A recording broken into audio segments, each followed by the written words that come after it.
अगर मैं आपसे पूछूं कि थर्ड वर्ल्ड वॉर की शुरुआत कब होगी और कहां से होगी, तो आपके पास इसका कोई क्लियर कट आंसर आज की डेट में नहीं होने वाला है। अगर मैं बोलूं कि इसराइल और ईरान के बीच में जो टसल चल रही है, ये ही शुरुआत करेगी थर्ड वर्ल्ड वॉर की, तो एक बार को आप सोचने पर मजबूर हो जाएंगे। इंडिपेंडेंट एनालिस्ट के इस एपिसोड में मैं कर्नल वीरेंद्र कुमार आपके साथ ये ही डिस्कस करने जा रहा हूं कि थर्ड वर्ल्ड वॉर की शुरुआत कैसे होगी, क्यों होगी और कब होगी, और इसराइल और ईरान का इसमें रोल कैसा रहेगा। काफी लोग ये क्वेश्चन करते हैं कि ईरान आफ्टर ऑल चाहता क्या है। भाई सिंपल सी बात है, कोई भी कंट्री अपने आप को सबसे ज्यादा पावरफुल दिखाना चाहता है, बनना चाहता है। ईरान की भी ये इच्छा है और एक ये जेन्यून डिजायर है। मिडिल ईस्ट में उसके जो एडवर्सरी है, सबसे बड़े एडवर्सरी कौन है? उसके अरब नेशंस, जो बेसिकली अमेरिका की न्यूक्लियर अम्ब्रेला के नीचे हैं। और दूसरा सबसे बड़ा एडवर्सरी क्या है? उसका इसराइल है। इसराइल के साथ उसकी बाउंड्री नहीं लगती, मगर आइडियोलॉजिकली इसराइल के साथ उसका एक डिस्प्यूट बड़ा क्लियर कट है। और ईरान की ये इच्छा है कि वो अरब वर्ल्ड की लीडरशिप ले, और इसके लिए उसका ये कमिटमेंट बहुत जरूरी है कि वो इसराइल को खत्म कर देगा। ऑब्वियसली इसराइल को ये बात मंजूर नहीं है। ईरान के लिए पॉसिबल नहीं है कि बगैर न्यूक्लियर पावर बने वो एक रीजनल सुपर पावर बन जाए। और इसराइल को यह मंजूर नहीं है कि ईरान एक रीजनल सुपर पावर बने, उसके लिए एग्जिस्टेंशियल थ्रेट बने। और वो कब हो सकता है? जब ईरान न्यूक्लियर वेपन स्टेट बन जाए। तो ये बिल्कुल क्लियर कट पोजीशन दोनों ने ली हुई है। इसराइल का कहना है कि ईरान को वो एक न्यूक्लियर वेपन स्टेट नहीं बनने देगा, इसके लिए चाहे कुछ भी उसको करना पड़े। और ईरान का कन्विक्शन क्या है कि उसको किसी न किसी तरीके से न्यूक्लियर वेपन स्टेट बनना है, जिससे वो अरब वर्ल्ड की लीडरशिप को एक्वायर कर सके। वर्ल्ड की क्या पोजीशन है? दुनिया का कोई भी नेशन ये नहीं चाहता कि ईरान एक न्यूक्लियर वेपन स्टेट बने। इसमें वो कंट्रीज भी इंक्लूडेड हैं जो ईरान के फ्रेंडली नेशंस हैं, and that includes China as well as Russia and of course India. Nuclear weapon state के लिए सबसे बड़ा जो टेक्निकल हर्डल आज की डेट में ईरान के सामने है, वो ये है कि वो यूरेनियम का एनरिचमेंट नहीं कर पा रहा है, जिसके लिए उसको एडवांस सेंट्रीफ्यूज चाहिए। अब मैं आपको इस मैप की तरफ ले चलता हूं। तेहरान से करीब 250 किलोमीटर साउथ में एक जगह है नटांज, NATANG। यहां पर उसका न्यूक्लियर प्रोसेसिंग प्लांट है, जिसमें एडवांस सेंट्रीफ्यूज हैं।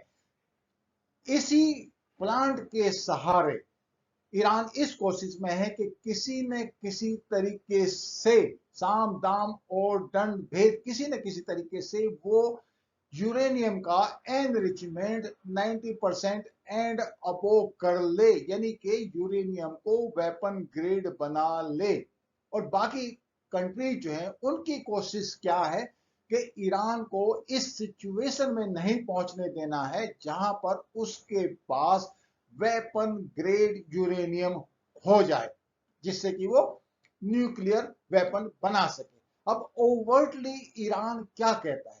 ओवर्टली ईरान कहता है कि उसका जो ये न्यूक्लियर पूरा जो प्रोजेक्ट चले जा रहे हैं, वो बेसिकली सिविल पर्पज के लिए हैं, एनर्जी रिक्वायरमेंट को पूरा करने के लिए। ऑब्वियसली कोई भी कंट्री इस बात पे भरोसा नहीं करता, और रीजन बिल्कुल साफ है, बिकॉज ईरान के पास ऑयल इतना है कि उसकी एनर्जी रिक्वायरमेंट के लिए उसको न्यूक्लियर एनर्जी पे डिपेंड होने की जरूरत नहीं है। अब इसके लिए काफी countries, that includes European union, USA, Israel, China, Russia, ये सब एक स्टेक होल्डर बन जाते हैं, जिनका एक एफर्ट रहता है कि ईरान को पीसफुल पर्पज के लिए एनर्जी प्रोडक्शन की फैसिलिटी दी जाए, मगर साथ में यह भी इंश्योर किया जाए कि वो न्यूक्लियर वेपन ग्रेड यूरेनियम ना प्रोड्यूस कर पाए। सारी कहानी इसी बात की है। सबको पता है कि ईरान का पर्पज है न्यूक्लियर वेपन बनाना, और ईरान को पता है कि बाकी कंट्रीज का पर्पज है कि उसको किसी न किसी तरीके से रोकना। जितने भी इंटरनेशनल डिप्लोमेसी आज हो रही है वो सब इसी डायरेक्शन में है। इसराइल और ईरान की जो इक्वेशन है ये बिल्कुल क्लियर कट है। ईरान न्यूक्लियर वेपन बनने के फिराक में है और इसराइल को उसको रोकना है। और जब दो कंट्री इस तरह की पोजीशन ले लेते हैं जिसमें कॉन्फ्लिक्टिंग रिक्वायरमेंट्स होती है और कोई कंप्रोमाइज नहीं हो पाता, तो वो एक युद्ध की स्थिति बन जाती है। जब इस तरह की पोजीशन ले लेते हैं दो कंट्रीज और उनके साथ अलाइज जुड़ जाते हैं, तो रेस्ट अश्योर्ड वो एक वर्ल्ड वॉर का इनिशिएटर बन सकता है। इससे पहले कि मैं आगे बढ़ूं, मैं आपको joint comprehensive plan of action के बारे में बताना चाहूंगा, JCPOA। ये agreement actually European union, USA और ईरान के बीच में 2015 में साइन हुआ था। और इसका जो मेन क्रक्स था वो ये था कि ईरान अपना जो एनरिचमेंट प्रोग्राम है वो किस एक्सटेंट तक लेकर जाएगा, so that it is not in a position to make nuclear weapons, and simultaneously USA will not impose any economic sanctions on Iran।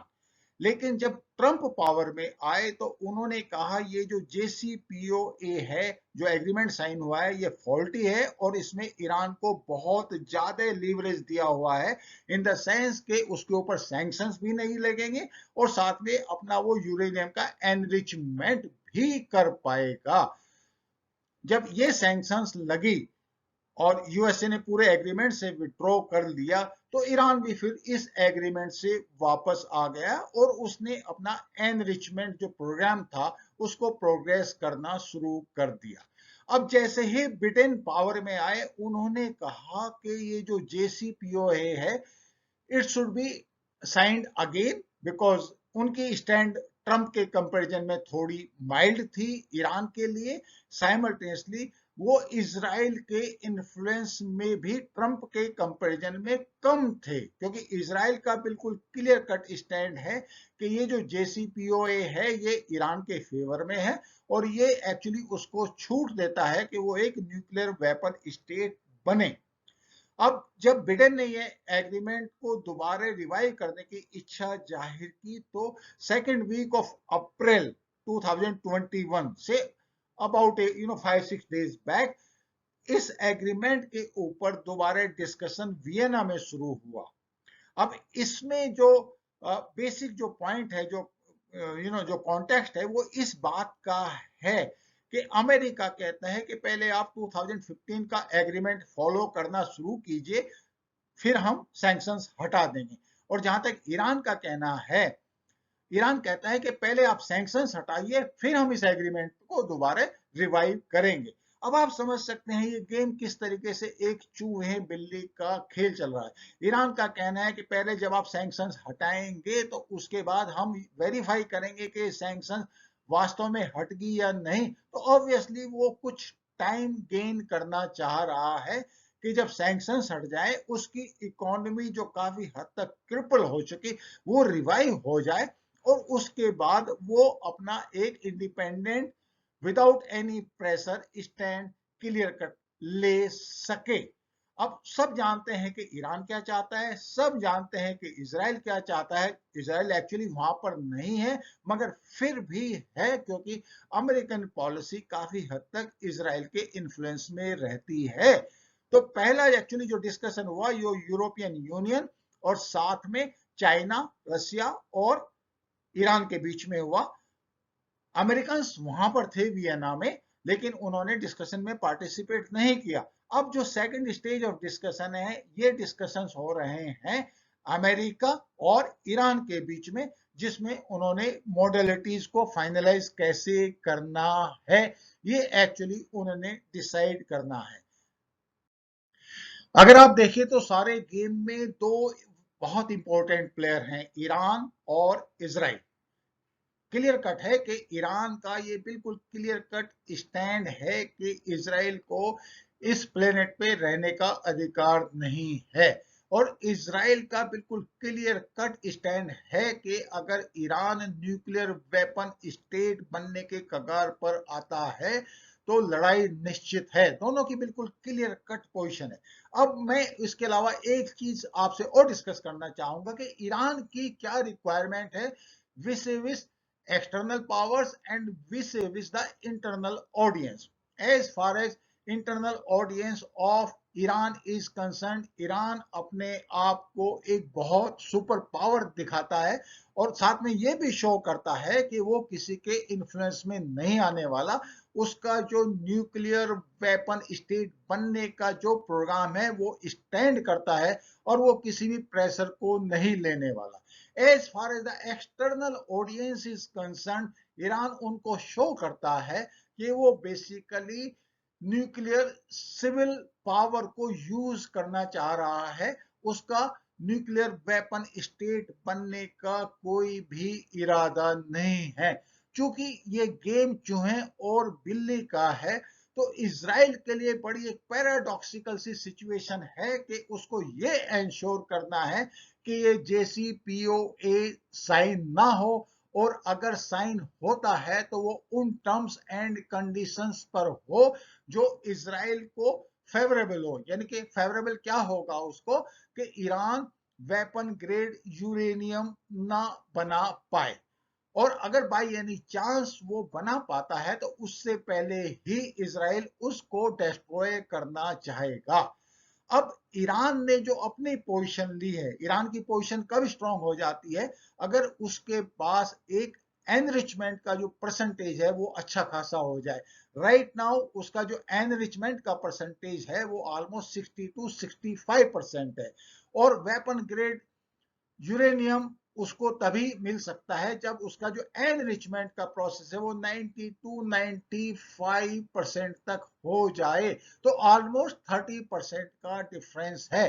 तो इजराइल का जो सबसे क्रक्स वाला जो पॉइंट है कि ईरान को किसी न किसी तरीके से 95% यूरेनियम के एनरिचमेंट स्टेज तक ना पहुंचने दिया। पूरे मिडिल ईस्ट में ईरान एक अकेला कंट्री है जो इजराइल की एग्जिस्टेंस को थ्रेटन करता है, डायरेक्टली और इनडायरेक्टली। जैसे कि आप इस मैप में देख सकते हैं, ईरान की ज्योग्राफी अच्छी खासी स्ट्रॉन्ग है, लेकिन उसकी जो प्रेजेंस है वो उन जगहों पर भी है जहां पर एक्चुअली उसकी ज्योग्राफी नहीं है। फॉर एग्जाम्पल इराक में आप ले लीजिए, सीरिया में ले लीजिए, या फिर लेबनान में ले लीजिए। नॉट ओनली उसके जो सर्कल है उसमें स्टेट प्लेयर्स हैं, जैसे कि आप समझ सकते हैं सीरिया जो कि उसका एक इंपॉर्टेंट फ्रेंड है, या फिर इराक ये उसके स्टेट फ्रेंड है। लेकिन इसके अलावा नॉन स्टेट एक्टर्स जैसे हजबुल्ला या हमाज या हौती जो यमन में ऑपरेट कर रहे हैं सऊदी अरब के अगेंस्ट में, ये सब भी ईरान के सपोर्टर्स हैं।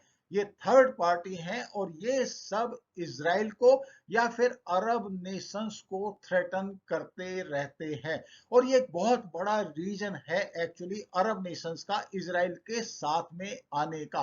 So what exactly Iran is looking for, उसने अपना इन्फ्लुएंस ऑलरेडी बढ़ाया हुआ है मिडिल ईस्ट में। वो एक रीजनल सुपर पावर बनने का ख्वाब देख रहा है, और साथ में बाई एनी चांस अगर वो न्यूक्लियर वेपन स्टेट बन जाता है तो उसका इन्फ्लुएंस कितना बढ़ जाएगा, you can imagine. Middle east में या ग्लोबल लेवल पर ईरान का इन्फ्लुएंस अच्छा खासा है, और आज की डेट में सऊदी अरबिया और बाकी अरब नेशंस अपने आप को थ्रेटन्ड महसूस कर रहे हैं। इजराइल इसीलिए उनके साथ में है। अब इजराइल का क्या इंटेंशन है? इजराइल का इंटेंशन बिल्कुल क्लियर कट है कि JCPOA या तो फिर साइन ही नहीं होना चाहिए, या फिर उसकी टर्म्स एंड कंडीशंस बिल्कुल ऐसी होनी चाहिए कि Iran nuclear weapon grade uranium ना बना पाए। और ये ही इच्छा एक्चुअली जो मिडिल ईस्ट के अरब नेशंस हैं उनकी है। ये बिल्कुल क्लियर कट है। अब अगर इजराइल को JCPOA को साइन होने से रोकना है, या फिर वो इस फॉर्मेट में साइन हो कि वो ईरान के फेवरेबल ना हो, तो उसके पास सिर्फ एक ही तरीका है कि किसी न किसी तरीके से, साम दाम दंड भेद, किसी न किसी तरीके से वो ईरान की एनरिचमेंट कैपेबिलिटी या फैसिलिटी को नष्ट कर दे। और ये ही उसने किया। उधर जेसीपीओए के ऊपर वियना में डिस्कशन चल रहा था, और 11 तारीख को, that is 11 April, the day was Sunday, जो ईरान की सबसे इंपॉर्टेंट न्यूक्लियर प्रोसेसिंग फैसिलिटी थी नटांज, उसके ऊपर अटैक हुआ। और ये अटैक ऐसा हुआ कि काफी दिनों तक, तो in fact for more than 48 hours, Iran को ये तक पता नहीं चला कि ये साइबर अटैक था कि फिजिकल अटैक था। और एक्चुअली में ये अटैक एक्चुअली एक फिजिकल अटैक था, जहां पर एक्सप्लोसिव्स इस फैसिलिटी के अंदर लेके गए हुए थे लोग, और उनको फिर रिमोटली डिटोनेट किया गया, और इस डिस्ट्रक्शन हुआ, पावर चली गई। नॉट ओनली दैट, कम से कम 9 या 10 महीने के लिए जो ईरान का ये जो प्रोग्राम है वो पीछे हट गया। ईरान ने शुरू में कोई क्लैरिटी नहीं दी कि कैसे ये अटैक हुआ। ऑब्वियसली उसकी वल्नरेबिलिटी इसमें काफी हद तक एक्सपोज हो रही थी। और जहां तक इसराइल का सवाल है, इसराइल इस बारे में जनरली चुप रहता है, उसको ऑफिशियली नहीं पता, और सेम ही पोजीशन यूएसए ने ली।